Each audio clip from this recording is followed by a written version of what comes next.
Hello everyone, আমরা acid, ক্ষার ও লবণ এই অধ্যায়টির বিভিন্ন এমসিকিউগুলো সলভ করছিলাম।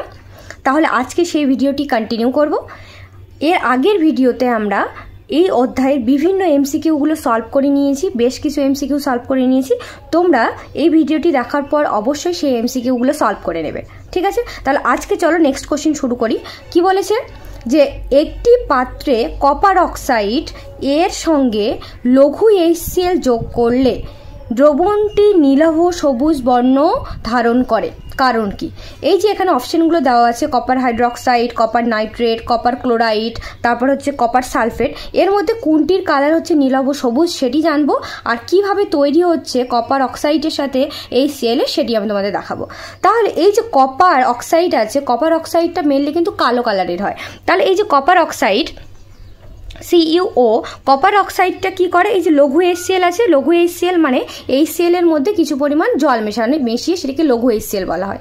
HCl এর মধ্যে জল মেশালে লঘু HCl হয়। তাহলে এই যে HCl এর মধ্যে জলটার সাথে কপার অক্সাইডটা রিয়াক্ট করে, H2O জলের সাথে রিয়াক্ট করে তৈরি করে যে CuOH2 কপার হাইড্রক্সাইড। কি তৈরি করে? Copper hydroxide. এই যে কপার হাইড্রক্সাইডটা আছে, কপার হাইড্রক্সাইডটা দুটো OH মাইনাস আয়ন রিলিজ করে, এভাবে Cu2+ হয়ে যায় আর 2 OH মাইনাস হয়ে যায়, ঠিক আছে? তাহলে এই যে কপার হাইড্রক্সাইড, এই কপার হাইড্রক্সাইডটা কি করে? যে HClটা আমাদের ছিল, সেই HClটার সাথে রিয়াক্ট করে। কিভাবে রিয়াক্ট করে? HCl এর Hটা প্লাস হয়ে যায় আর Clটা মাইনাস হয়ে যায়। এই Cl মাইনাসটা কপার 2+ এর সাথে রিয়াক্ট করে তৈরি করে CuCl2, তার সাথে এই যে H+ আর OH মাইনাসটা জল তৈরি করে দেয় H2O, ঠিক আছে? H2O তৈরি করে দেয়। এই যে কপার ক্লোরাইড তৈরি হলো, CuCl2 কপার ক্লোরাইড তৈরি হলো, এটির রং আমাদের জানতে হবে। কপার ক্লোরাইডের রং হয় নীলাভ সবুজ, নীলাভ সবুজ। এই জন্যেই বর্ণটা হচ্ছে নীলাভ সবুজ আকার ধারণ করে। তাহলে এখানে আমরা দেখতে পাচ্ছি কপার ক্লোরাইড তৈরি হবে আর কপার ক্লোরাইডের কালারটাই হয় নীলাভ সবুজ। তাহলে সঠিক উত্তর হবে অপশন সি। চলো নেক্সট কোশ্চিন দেখো। নেক্সট কোশ্চিন কি বলেছে? মানবদেহ কাজ করে pH এর যে সীমার মধ্যে, তা হলো, এখানে অপশনগুলো দেওয়া আছে, দেখো তোমরা দেখতেই পাচ্ছ। তাহলে আমরা জানি pH এর ভ্যালু যদি 7 থাকে তাহলে সেটি নিরপেক্ষ হয়, অর্থাৎ সেটি অ্যাসিডিক হয় না বা বেসিকও হয় না, তাই তো? যদি 7-এর কম হয়, 7-এর কম হলে সেটি অ্যাসিডিক হয়, আর যদি 7-এর বেশি হয় তাহলে সেটি ক্ষারীয় হয়ে যায়। তাহলে মানুষের শরীরের ভেতরে pH এর মান সাধারণত 7.4, 7.4 এটা থাকে, সাধারণত এটা থাকে, এর কাছাকাছি থাকে। এটা একদম বেশি আম্লিকও হয় না, এটা একদম বেশি ক্ষারীয় হয় না, তবে একটু ক্ষারীয় হয়, ঠিক আছে? তাহলে pH এর মান যদি 7.0 থেকে 7.8 এর মধ্যে থাকে তাহলে শরীরের এনজাইমগুলো কি হয়? সঠিকভাবে কাজ করে। এনজাইম কোনগুলো? যেগুলো খাদ্য হজম করতে সাহায্য করে, সেই এনজাইমগুলো কি করে? সঠিকভাবে শরীরে কাজ করে। কিন্তু একটার পরিমাণ যদি pH এর লেভেলটা যদি বেশি হয়ে যায় বা কম হয়ে যায়, যদি না ঠিক থাকে, তাহলে কি হয়? এই এনজাইমগুলো কাজ করা বন্ধ করে দেয় অথবা ভুলভাল কাজ করে। তখন কি হয়ে যায়? হজম হয় না, রক্ত চলাচল বন্ধ হয়ে যায়। তাই আমাদের pH এর ভ্যালুটা, শরীরের মধ্যে pH এর ভ্যালুটা সবসময় রাখতে হবে 7 থেকে 7.8 এর মধ্যে। এগুলো দেখো 1.5, এটা বেশি একদম আম্লিক হয়ে যাচ্ছে, এটা হচ্ছে 13 মানে বেশি ক্ষারীয় হয়ে যাচ্ছে, এটা 1.2 থেকে 2.2 এটা এটাও আম্লিক হয়ে যাচ্ছে। তাহলে আমাদের মনে রাখতে হবে মানব দেহের ভেতরে pH এর ভ্যালুটা সবসময় রাখতে হবে 7.0 থেকে 7.8 এর মধ্যে, ঠিক আছে? তারপর নেক্সট কোশ্চিন দেখো। নেক্সট কোশ্চিন কি বলেছে? নেক্সট কোশ্চিনে যে নিচের কোনটি অম্লতার সঠিক বৃদ্ধিক্রম দেখাও। তাহলে এই কোশ্চিনটা সলভ করার জন্য আমাদের জানতে হবে যে হাইড্রোক্লোরিক অ্যাসিড আছে, হাইড্রোক্লোরিক অ্যাসিড যে লেখা আছে, হাইড্রোক্লোরিক অ্যাসিড মানে HCl। এই হাইড্রোক্লোরিক অ্যাসিডটা কি হয়? এই অ্যাসিডটা একটি স্ট্রং অ্যাসিড এবং এই অ্যাসিডটা জলের মধ্যে পুরোপুরি কি হয়ে যায়? আয়নিত হয়ে যায়।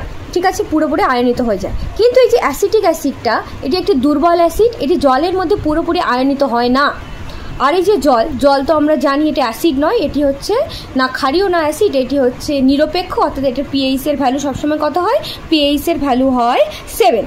তাহলে আমাদের মনে রাখতে হবে সবচেয়ে বেশি আম্লিক হলো হাইড্রোক্লোরিক অ্যাসিড, তারপরে হচ্ছে অ্যাসিটিক অ্যাসিড, তারপরে হচ্ছে জল, সবচেয়ে বেশি এটা, তারপরে এটা, তারপরে এটা। তাহলে এখানে পরেরগুলো দেখো উল্টো পাল্টা করে দেওয়া আছে, আমরা দেখতে পাচ্ছি জল, হাইড্রোক্লোরিক অ্যাসিড, তারপরে অ্যাসিটিক অ্যাসিড সবচেয়ে বেশি, এটা তো হবে না।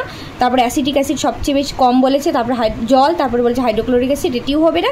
তারপরে সবারই কম বলেছে হাইড্রোক্লোরিক অ্যাসিড, তারপরে জল, তারপরে অ্যাসিটিক অ্যাসিড, এটাও হবে না। সবচেয়ে বেশি হচ্ছে হাইড্রোক্লোরিক অ্যাসিড, তারপরে হচ্ছে অ্যাসিটিক অ্যাসিড, তারপরে হচ্ছে জল। এই যে দেখো অ্যারোটা দেওয়া আছে, তার সঠিক উত্তর হবে এ। ঠিক আছে, তারপরে দেখো নেক্সট কোশ্চেন কি বলেছে। নেক্সট কোশ্চেন বলেছে সাধারণ লবণ যেটা আমরা ইউজ করি, সাধারণ লবণ রান্নার ব্যবহারের পাশাপাশি কাঁচামাল হিসেবেও ব্যবহার হয়।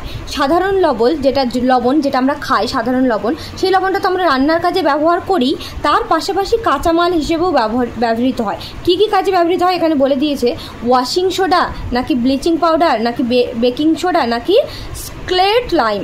তাহলে আমাদের জানতে হবে, আমরা জানি সাধারণ লবণ যেটা, সেটা খাবার রান্নার পাশাপাশিও কি কাজে ব্যবহার হয়, ওয়াশিং সোডা আর একটা হচ্ছে বেকিং সোডাতে ব্যবহার হয়। কিভাবে, এই যে ওয়াশিং সোডা অর্থাৎ Na2CO3 আর বেকিং সোডা যেটা হচ্ছে NaHCO3, এই দুটো হচ্ছে NaCl অর্থাৎ খাদ্য লবণ যেটা NaCl, এই খাদ্য লবণ থেকে এই দুটো তৈরি হয়। এই দুটো খাদ্য লবণ থেকে তৈরি হয়, খাদ্য লবণ থেকে আমাদের হচ্ছে ক্লোর অ্যালকালাইন প্রসেসে এই দুটো তৈরি হয়। কিন্তু ব্লিচিং পাউডার এটা NaCl থেকে তৈরি হয় না, এটা হচ্ছে ক্যালসিয়াম হাইপোক্লোরাইট এটা থেকে তৈরি হয়। ক্যালসিয়াম হাইপোক্লোরাইট CaOCl এটা থেকে হচ্ছে ব্লিচিং পাউডারটা তৈরি হয়। আর স্কেলেটন এটাও হচ্ছে NaCl থেকে তৈরি হয় না। তাহলে সাধারণ লবণ রান্নার কাজে ছাড়াও ওয়াশিং সোডা আর হচ্ছে বেকিং সোডার কাজে ব্যবহার হয়। তাহলে দেখো সঠিক উত্তর কোনটা হবে, এ 1 নাম্বার আর 3 নাম্বার। কোথায় আছে 1 নাম্বার আর 3 নাম্বার, গ অপশনে 1 নাম্বার আর 3 নাম্বার, তাহলে সঠিক উত্তর হবে গ। ঠিক আছে, চলো নেক্সট কোশ্চেন দেখো। নেক্সট কোশ্চেনে কি বলেছে, নিম্নলিখিত কোন দ্রবণটি ফেনলফথেলিনকে গোলাপি রঙে পরিণত করবে। তাহলে আগে আমাদের জানতে হবে যে এখানে যে লেখা আছে ফেনলফথেলিন, এটা কি। ফেনলফথেলিন হচ্ছে একটা নির্দেশক, যেমন লিটমাস একটা নির্দেশক, ফেনলফথেলিনও একটা নির্দেশক। এই নির্দেশকগুলো কি করে, এই নির্দেশকগুলোর সাহায্যে আমরা বুঝতে পারি কোনো দ্রবণটি অ্যাসিডিক না ক্ষারীয়। তাহলে এই যে ফেনলফথেলিন, এই ফেনলফথেলিনকে যদি আমরা অ্যাসিড দ্রবণের মধ্যে দিয়ে দিই তাহলে কি হবে, সেটি কোনো কালার শো করবে না, কোনো কালারই দেখাবে না, সেটি হয়ে যাবে বর্ণহীন। ঠিক আছে, যদি আমরা ক্ষার দ্রবণের মধ্যে দিয়ে দিই তাহলে সেটা হয়ে যাবে গোলাপি কালার, সেই দ্রবণটা হয়ে যাবে গোলাপি কালার। আর প্রশম দ্রবণ অর্থাৎ জল, যেগুলো অ্যাসিডিকও নয় ক্ষারীয় নয়, তার মধ্যে দিয়ে দিলেও সেটি হচ্ছে বর্ণহীন হয়ে যাবে। তাহলে ফেনলফথেলিনকে যদি আমরা অ্যাসিড দ্রবণে দিই তাহলে সেটা বর্ণ দেখাবে না, ক্ষারে দেখালে গোলাপি দেখাবে। তাহলে এখানকার মধ্যে কোনটি ক্ষার, যেটি ক্ষার তার মধ্যে দিলে সেটি বর্ণ গোলাপি রং ধারণ করবে, তাই তো। তাহলে HCl আমরা জানি, HCl এর জলীয় দ্রবণ, HClটা যদি জলে গুলি, HCl একটা অ্যাসিড, হাইড্রোক্লোরিক অ্যাসিড, যেটি একটা স্ট্রং অ্যাসিড, তাহলে এটার মধ্যে দিলে কোনো গোলাপি রং তো শো করবেই না, বর্ণহীন হয়ে যাবে। আর তারপরে CO2 কার্বন ডাইঅক্সাইড, আমরা পড়েছিলাম যে অম্লবৃষ্টিতে যদি কার্বন ডাইঅক্সাইড বা বিভিন্ন অক্সাইডগুলো যেগুলো বায়ুতে আছে, সেই অক্সাইডগুলো যদি বৃষ্টির জলের সাথে বিক্রিয়া করে তাহলে কি তৈরি হয়, তাহলে সেটা যেমন কার্বন ডাইঅক্সাইড বৃষ্টির জলের সাথে বিক্রিয়া করে তৈরি করে কার্বনিল অ্যাসিড, তাই তো। তাহলে কি হয়, এটিও একটি অ্যাসিড, এটির মধ্যে দিলেও তাহলে বর্ণহীন হয়ে যাবে। তারপরে দেখো H2SO4 যেটা, H2SO4 আমরা জানি সালফিউরিক অ্যাসিড, এটিও একটি স্ট্রং অ্যাসিড, এটার মধ্যে দিলেও বর্ণহীন হয়ে যাবে। কিন্তু যেটা KOH আছে, KOHটা কি হয়, KOHটা হচ্ছে একটি ক্ষার, তাই তো। KOH যেটা OH মাইনাস রিলিজ করে, ওই ক্ষারগুলো OH মাইনাস রিলিজ করে। তাহলে KOH এর মধ্যে যখন আমরা ফেনলফথেলিনকে দিয়ে দেবো তখন এটি কি হয়ে যাবে, গোলাপি রং ধারণ করবে। ঠিক আছে, তাহলে এটি সঠিক উত্তর হবে অপশন গ যেটা, সেটা। ঠিক আছে, নেক্সট কোশ্চেন দেখো। নেক্সট কোশ্চেন কি বলেছে, নিম্নলিখিত কোন বিবৃতিটি অম্লের ক্ষেত্রে সঠিক। ঠিক আছে, অম্ল অর্থাৎ অ্যাসিডের ক্ষেত্রে সঠিক। তাহলে এই যে লিটমাস একটি পেপার, যেটা আমরা অ্যাসিডের মধ্যে দিলে কি হয়, তারপরে বেসের মধ্যে দিলে কি হয় সেটি জানবো। তাহলে বলেছে এই যে লিটমাসটা যদি আমরা অম্লের মধ্যে দিই, মানে অ্যাসিডের মধ্যে দিই, তাহলে কি হবে, লাল লিটমাসটাকে কি নীল করে দেবে, নাকি নীল লিটমাসটাকে বর্ণহীন অর্থাৎ কোনো কালারই দেখাবে না, নাকি নীল লিটমাসটাকে লাল করে দেবে, নাকি লাল লিটমাসটাকে বর্ণহীন করে দেবে। তাহলে আমাদের জানতে হবে যে কি হয়, যদি আমরা অ্যাসিডের মধ্যে লিটমাস দিয়ে দিই তাহলে সেটি নীল লিটমাসটা লাল হয়ে যায় অ্যাসিডের মধ্যে দিলে, আর যদি আমরা ক্ষারের মধ্যে দিয়ে দিই তাহলে লাল লিটমাসটা কী হয়ে যায়, নীল হয়ে যায়। এখানে মনে রাখবে কিভাবে, দেখো এই যে আমরা জানি অ্যাসিড অম্ল আর রেডের হচ্ছে রেড, তাহলে অ্যাসিডের যে ডি আছে আর অম্লের অর্থাৎ রেড কালার শো করে, তাহলে রেডের যে ডিটা আছে অ্যাসিডের ডি, এই দুটো লাল কালার শো করে, তার জন্য এটা হচ্ছে রেড হয়, ঠিক আছে। আর যেটা ব্লু, যেটা বেস ক্ষারটা কী কালার শো করে, ব্লু, অর্থাৎ যেখানে দেখো দুটো বি আছে তার জন্য এটা ব্লু, এইভাবে তোমরা মনে রাখতে পারো।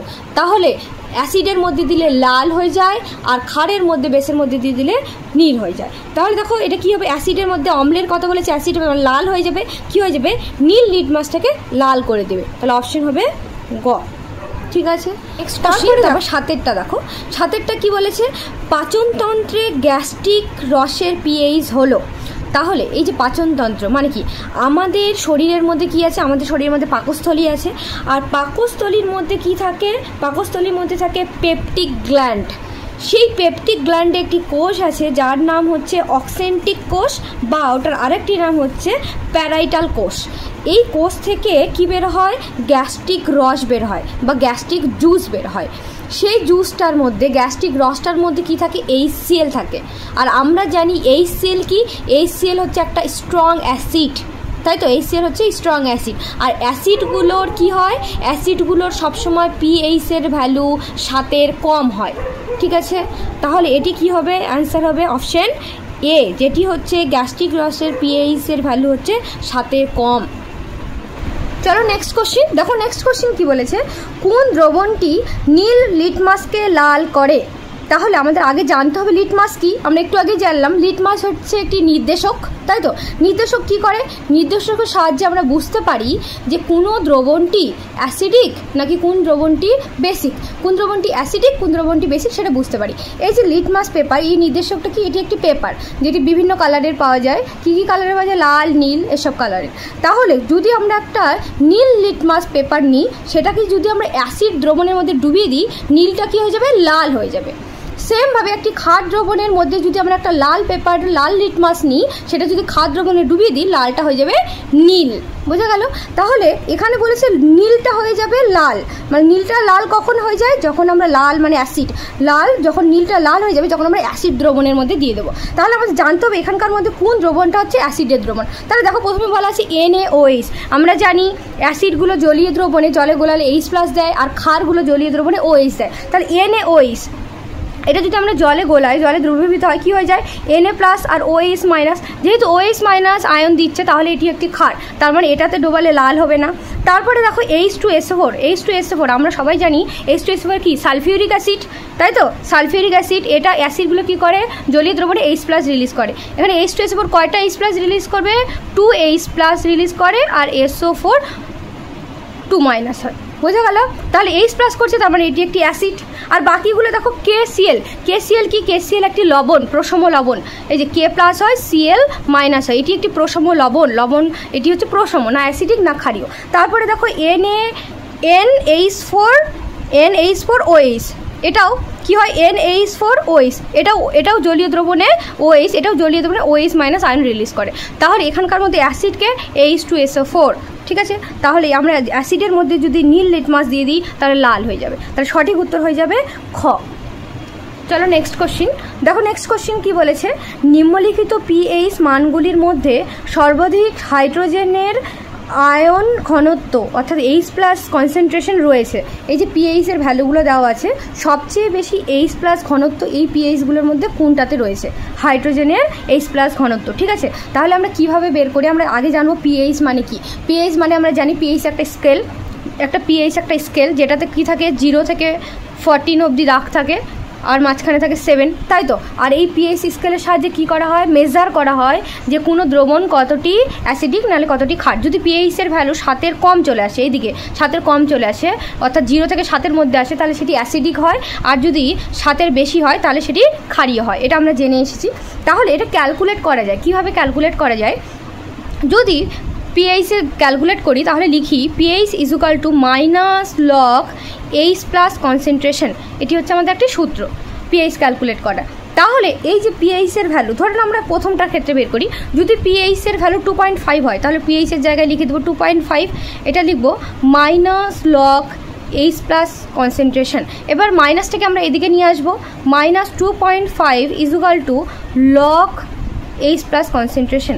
এবার আমরা যদি লগ তুলতে যাই, লগের একটি সূত্র আছে আমাদের মনে রাখতে হয় যে এরকম যদি হয়, আমরা জানি যদি লগ এক্স লেখা থাকে আর বেসে যদি ওয়াই লেখা থাকে, নিচে বেসে যদি ওয়াই লেখা থাকে সমান সমান যদি জেড লেখা থাকে, তাহলে এই লগটাকে তোলার জন্য আমরা এইভাবে লিখতে পারি, এই এক্স ইজ ইকুয়াল টু লিখতে পারি এই যে বেসে যেটা আছে ওয়াই টু দি পাওয়ার এই জেড হয়ে যায়। ঠিক আছে, তাহলে এটাকেও সেমভাবে তুলব। এখানে যেটা বেসে আছে সেটাকে এখানে যেটা আছে এইচ প্লাস কনসেন্ট্রেশন এটা রেখে দেবো। এখানে লগের বেসে যেটা আছে, বেসে কি আছে, কিছু নেই মানে 10, তাহলে এটা এখানে 10 হয়ে গেল। আর যেটা এইদিকে আছে এটা পাওয়ারে চলে যায় মাইনাস 2.5। তাহলে সবগুলো যদি বের করি তাহলে এটা হয়ে যাবে 10 টু দি পাওয়ার মাইনাস 1.8, এটা হয়ে যাবে 10 টু দি পাওয়ার মাইনাস 7, এটা হয়ে যাবে 10 টু দি পাওয়ার মাইনাস 10। তাহলে মাইনাসে ভ্যালুগুলো আছে সব, এই কটা ভ্যালু কি আছে, মাইনাসে আছে। তাহলে কোনটা সবচেয়ে বেশি, মাইনাসে যদি থাকে তাহলে সবচেয়ে বেশি হচ্ছে 1.8, এটা, তাই তো 1.8। তাহলে এখানে কোনটা হয়ে যাবে, খ অপশনটা সঠিক হয়ে যাবে। এটা পিএইচ প্লাসের ঘনত্ব সবচেয়ে বেশি হচ্ছে মাইনাসে আছে 10 টু দি পাওয়ার মাইনাস 8। এভাবে ক্যালকুলেট করে বলতে পারি এইচ প্লাসের ঘনত্ব এটা আসবে। তাছাড়াও যদি আমরা ক্যালকুলেট না করি আরও একটাভাবে বলতে পারি, পিএইচের ভ্যালু যত বেশি হয়, ঠিক আছে, পিএইচের ভ্যালু যত বেশি হয় এইচ প্লাসের ঘনত্ব তত কম হয়। তাহলে এখানে পিএইচের ভ্যালু 10, তাহলে এইচ প্লাসের ঘনত্ব এখানে সবচেয়ে কম হবে। তাহলে এখানে সর্বাধিক জিজ্ঞাসা করে, যদি পিএইচের ভ্যালু, পিএইচের মান বেশি হয় তাহলে এইচ প্লাসের ঘনত্ব তত কম হয়। ঠিক আছে, তাহলে এখানে সবচেয়ে বেশি ভ্যালু 10 আছে, তাহলে এই ক্ষেত্রে সবচেয়ে বেশি এইচ প্লাসের ঘনত্ব কম হবে। পিএইচের ভ্যালু বেশি হলে ঘনত্ব কম হবে।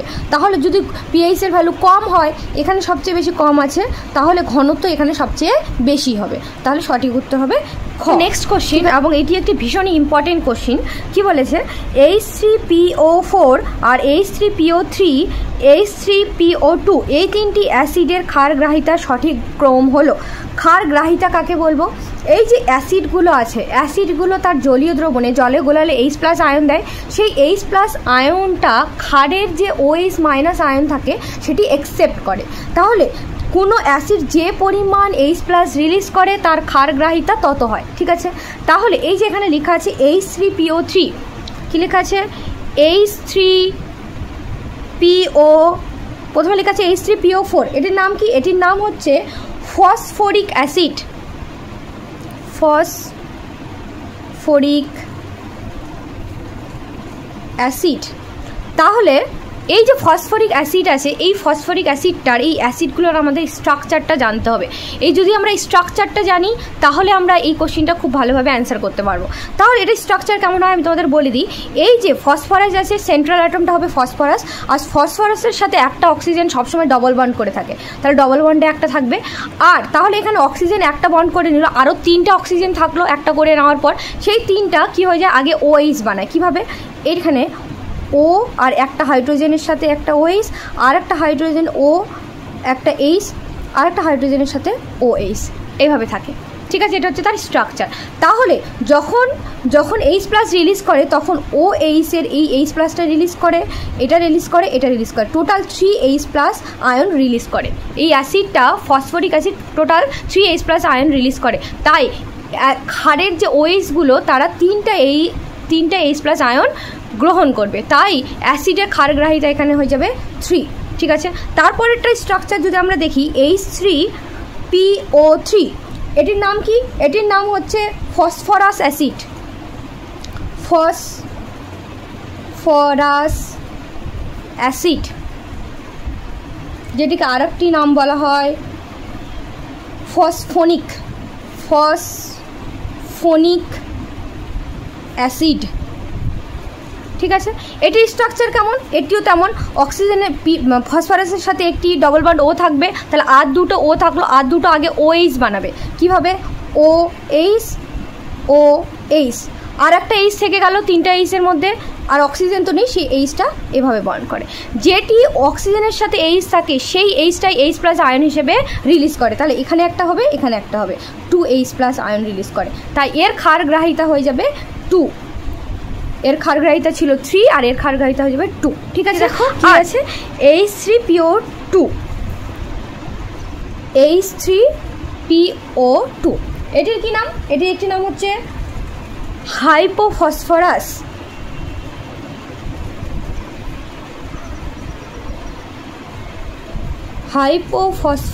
অ্যাসিড।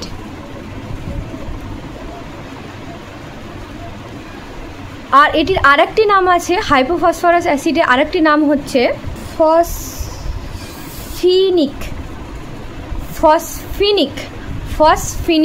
অ্যাসিড। ঠিক আছে, তাহলে এটির স্ট্রাকচার কেমন হয়? এটি এরকম হয়, পি এর সাথে একটা ডবল বন্ড অক্সিজেন থাকবে, আর একটা অক্সিজেন থেকে যাচ্ছে, ওটা হাইড্রোজেনের সাথে OH বানাবে, OH, আর দুটো এইচ থাকছে, সেটা নর্মাল এইচ হিসেবে থাকে। আমরা জানি যেটা OH এর এইচ থাকে এটা রিলিজ করে, অর্থাৎ একটা H+ রিলিজ করবে, একটা H+ আয়ন দিবে, তাই এটি হয়ে যাবে একক্ষারীয়। তাহলে আমরা দেখতে পেলাম H3PO4 এটি হচ্ছে 3টি H+ আয়ন দেয়, যেটা H3PO3 সেটি 2টি দেয়, আর যেটা H3PO2 সেটি হচ্ছে একটা H+ আয়ন দেয়। তাহলে যটা H+ আয়ন দেয় তার ক্ষারগ্রাহিতা তত হয়। তাহলে এখানে হবে 3, 2, 1। তাহলে দেখো অপশানে কোনটা আছে? 3, 2, 1। তাহলে সঠিক উত্তর হয়ে যাবে বি। ঠিক আছে, এই কোশ্চিনের তোমাদের H3PO4, H3PO3, H3PO2 হিসেবেও দেয়, কখনো বা সেই নামগুলো দিয়েও দিয়ে দিতে পারে। ঠিক আছে, তাহলে আজকের ভিডিওটা এই পর্যন্ত। যদি তোমাদের এই ভিডিওটি থেকে কিছু ভালো লেগে থাকে তাহলে অবশ্যই লাইক, শেয়ার, সাবস্ক্রাইব করো। আর কোথাও প্রবলেম হলে, কিছু জানানোর হলে কমেন্ট সেকশনে অবশ্যই জানাও। দেখা হচ্ছে তোমাদের সাথে নেক্সট ভিডিওতে।